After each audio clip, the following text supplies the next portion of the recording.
So the NBA trade deadline just came to a close, and might I say that actually saved the season with how little trades were happening.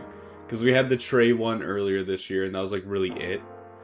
So it started like the trade deadline started off with the Kings trading for DeAndre Hunter. The Bulls got Saric, 2 second-round picks. The Cavs for Hunter did get Schroeder and Keon Ellis, who would help the guard play a lot. In general, for the Kings, getting Hunter, it's obviously like trying to help them make the playoffs, make a playoff push, because they still have Sabonis, they still have Westbrook, they still have Levine, they still have DeRozan. They have all those pieces still. So you're not tanking, obviously. They're still just not performing, and I don't think adding another wing is the solution. Your best player is Sabonis, and then your 2 and 3 are wings. So I'm not exactly sure how he helps exactly. But a funny thing is, when Schroeder got traded to the Cavs, he has become tied second all time as the most traded player in history. There are a few people at 8 tied at second because no one's beating Trevor Ariza at 11. But the thing with him getting traded 8 times, it's not that he's a bad player. He's actually a very good role player that plays real minutes. And a lot of teams see value in that. And even in general, like in Germany, he's a GOAT. He wins them things when he plays with the national team. So this trade didn't really seem to help anyone exactly. Like the Bulls getting Sarge in 2 seconds. They're obviously just trying to get 2 seconds.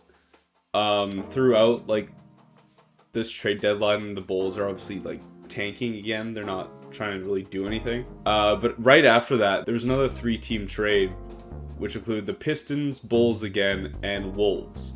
The Pistons received Herder and Saric from the Bulls, who the Bulls just got, and a 2026 first-round pick swap protected from the Wolves. Now the Bulls got Jaden Ivey and Mike Conley. Obviously, like, they're not doing anything this year, so they can wait out Conley as a veteran. It doesn't really matter. Maybe help train Jaden Ivey a bit. They're taking the gamble on Ivy a little bit, which is nice. But the Wolves get nothing. Like, literally nothing. 0 out of this trade. They give Conley and a first-round pick swap protected for nothing. It's to get off Conley's contract, get off his money, and I understand that we're trying to free up as much money as possible to try to get Giannis, obviously, because everyone was talking about where's Giannis going at this trade deadline, because the Bucks aren't even making playoffs right now, and if you're wasting another year of Giannis, I don't know how he wouldn't want to leave.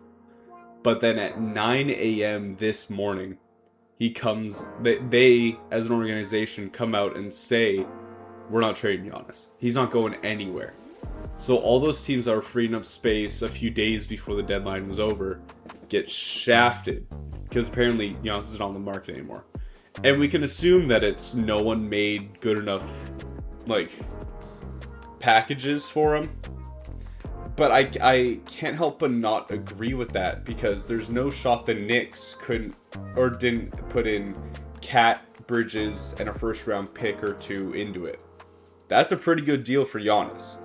Especially because like he is getting older every single year. Obviously he's still great, but is he going to be great in 4 years? Is he going to be great when this contract is up? Like, I don't know. That pissed me off a bit because obviously I'm a Wolves fan. But then I even thought like they freed up the money, maybe go for Ja. I mean, we're going to talk about it like very soon, but JJJ is gone, so they probably want Ja gone too. But they didn't. They did end up trading Rob Dillingham because, I mean, that whole thing, they messed up bad with trading up for Rob Dillingham just for him to not work out at all.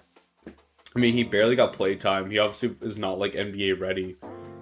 And so they trade him for Ayo from the Bulls too.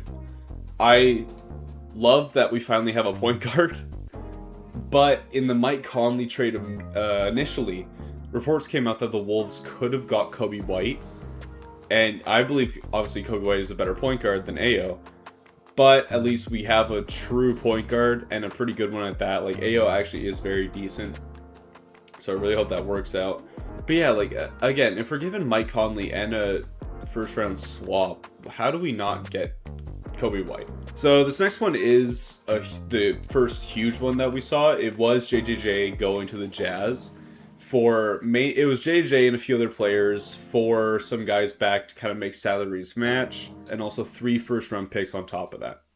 And that is from the Jazz, so unless they do make a run, which I believe they will now, or not now, but next year, because why would you trade for JJJ if you're not going to try something?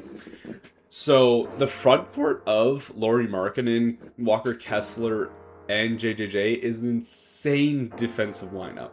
Because you run Lauri at the 3, JJ at the 4, and then Kessler at the 5, obviously.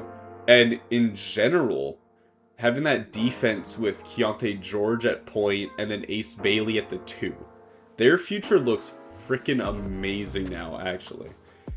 And I really hope that the Jazz can do something, because they did put a lot into that. So I really hope they can prove themselves as much as Keontae George has proved himself in general, because no one thought he'd be this level of player this year. Well, maybe some people did. I don't know. I didn't see it. But yeah, I am happy for them. I am very surprised with the Grizzlies, because everyone was talking about, yeah, they have to trade Ja. Everyone knows the Grizzlies have to get rid of Ja. But I guess his value is very low, just because all of the injuries he's been going through, all the off-court stuff he's been going through over the years. I don't want to trade future assets for a guy that might not play a lot of the season, and it might not be because of an injury. That's the thing. Like, if it's an injury, it's an injury. That's the game. You know, like every player goes through that at one point in their career, unless they're an Iron Man. So you can't knock that. But just the whole gun on live, the stupid shit he does, it could hurt the organization. So I do understand that. And if you don't get a good enough package for him, like, he's a great guy just to have to sell tickets at the arena. So you can't fault them in general for that. The Thunder did make a few moves. On the last day of the deadline, they traded for Plumlee. And earlier they got Jared McCain. It is insane to me how low value Jared McCain was. Obviously he wasn't getting very many minutes in general, because Sixers don't really have space for him right now. But he's on the Thunder. They're such a deep team. They don't really have space for him either. He might get like a few more minutes on the Thunder, but not very much more. But like, it's just that the Thunder were such a deep team already, deep and young team already, that they've added another young guy that has great potential. The Sixers did get 1 first-round pick and 3 seconds, but that first-round pick is OKC's of this year. So the 30th pick in the draft this coming year. And yeah, like, if you have a great front office, you could scout talent at any spot. But if 29 young guys go before you, you're probably not great. Majority of the time, you're not great. So I really hate that for the Sixers. Especially if, you know, VJ's still a rookie. If he has a really bad few games. Like, he hasn't been playing amazing these past 2 weeks. So maybe play some Jared McCain instead. He's a sophomore. He's more proven, you know? I don't know. I still hate that trade for the Sixers, but everyone has to go to OKC and give OKC what they want. A team that's doing stuff that I don't really understand are the Hornets. They get Tyus Jones and 2 second-round picks, and that was from Orlando, so Orlando's just freeing up some cap space. But then they do send Tyus to the Mavs. But then later, they eventually do trade for Kobe White also, and Mike Conley.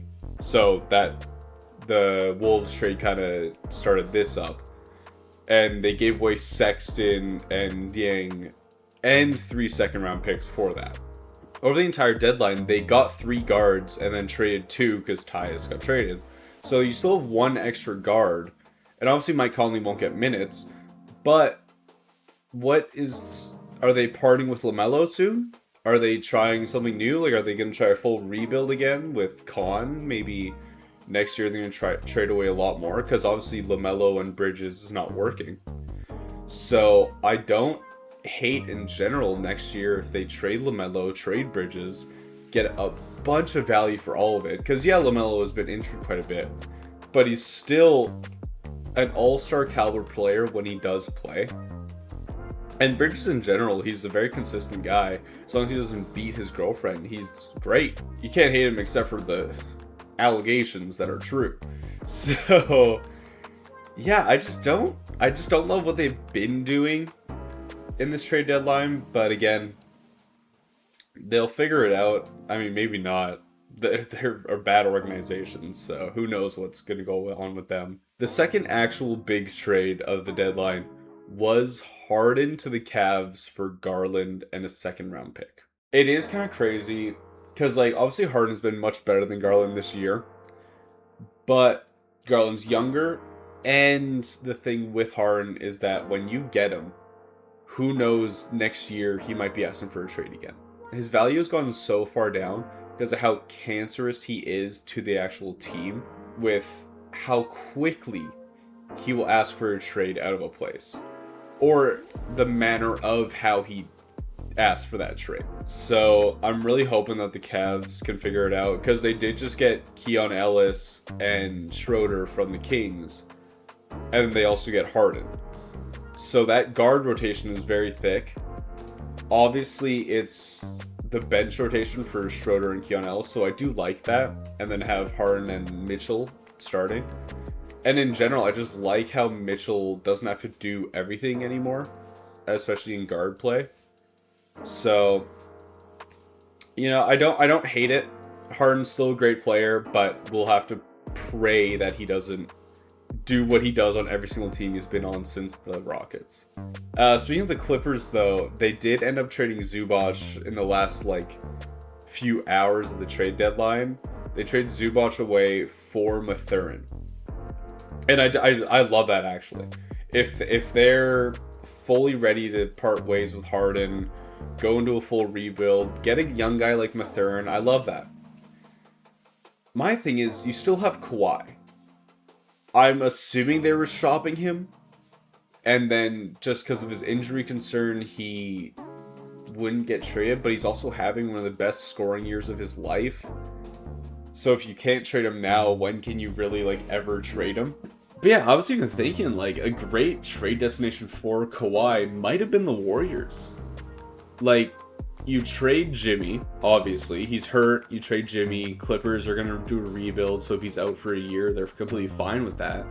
And then they could even use him to get a trade package next year, maybe. But yeah, going to the Warriors, give Curry a last push this year to make the playoffs, since Butler is out for the entire year. I don't hate that at all. If I'm the Warriors, I might give a second round pick or two for Kawhi. I would definitely not give a single first, especially because Kawhi, he's on his last legs. He's going to be out of the league, he's going to be a shell of a man that he is now in 2 to 3 years. Probably 3. Let's give him some credit. But he's just injured so often. I think having that defensive beast around Curry would be very nice. Obviously, he's not exactly the player that the Warriors usually use, but he has a similar skill set to Jimmy Butler. So the playbook in general wouldn't really be that different, but they would lean on Kawhi a little bit more, which would help Curry so much. And then speaking of the Warriors, while we're here, they finally traded Kuminga. Oh my gosh, it did happen. Now they traded Kuminga, Buddy, and TJD for Tingus Pingus. Tingus Pingus is obviously a great fit for the Warriors. He's a lanky big that can hit the 3 ball. It really just depends on if he will play. A lot of the season he sits out, and then you're hoping that he'll come back for the playoffs to help you make an actual playoff push. That's why he worked so well in the Celtics, because he sat out almost the entire year and then played some crucial games in the playoffs, and it really helped, obviously. I hope that does help, because that's them finding the next piece to their team to try to make a push to the playoffs. That is their piece. I don't love it, obviously, but maybe Brandon Podziemski can turn into something with Dingus around him. Yeah, I just don't know about that one. I would definitely give that a bad grade if I were to grade these trades. And lastly, I don't know about y'all, I thought the Clippers waived Chris Paul. They just told him to go home, don't show up to games. He was still on contract for the team because he just got traded to Toronto. What the hell? And I understand, I guess, like, if you're going to a full rebuild, try to get as many assets as you possibly can with everyone that you have. But you're the Clippers. Like, you're the Clippers and you guys are going to be tanking. Just give Chris Paul a farewell tour, man. He did amazing things for your organization, kept y'all on the map for years with Blake Griffin and DeAndre Jordan, obviously, but he was the facilitator of all those years. It's, oh my gosh. What a terrible franchise. It's just like, if you're gutting the team, why gut the guy that made y'all famous? That's my thing. Like, ugh. Ugh. That's so gross.